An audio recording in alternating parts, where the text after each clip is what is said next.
olsa da qərib eyləmdə, fırtına qopsa da sənsiz sinəmdə,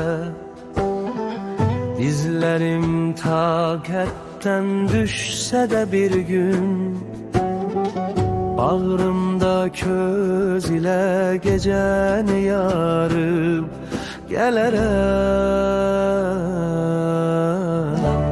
Gözləməni sevərəm səni.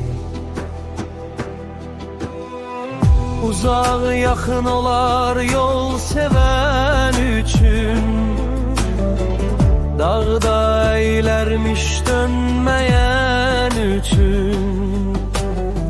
Saçıma dumanda qonsa nə olar, ürəyimin amla alışar yenə. Gələrəm, gözləməni sevərəm yenə. El nə deyər desin, sən baxma ona, kölgə salma əsla məhəbbətə sən. Qışın axırında bahar gül açar, verdiyimiz əhdə Tanrı şahiddir. Gələrəm, gözləməni sevərəm səni.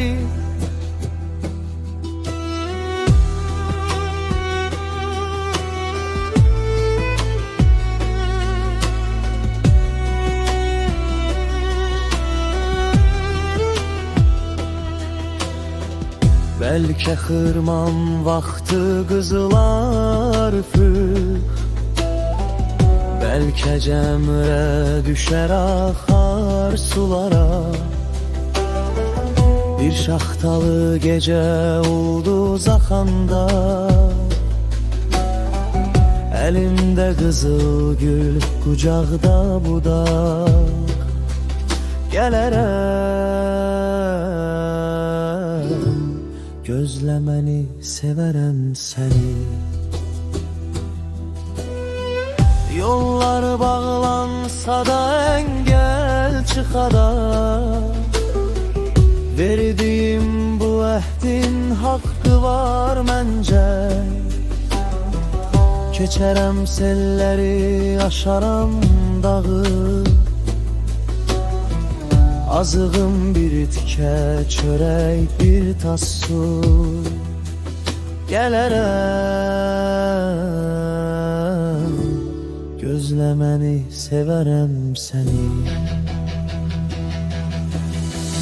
Gedən ömür geri dönməz bilirəm, bu ayrılıq yenə sazlara sığmaz.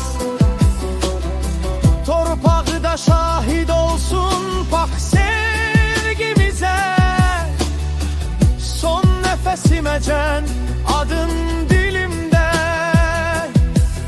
Gələrəm, gözləməni sevərəm səni. Gələrəm, gözləməni sevərəm səni.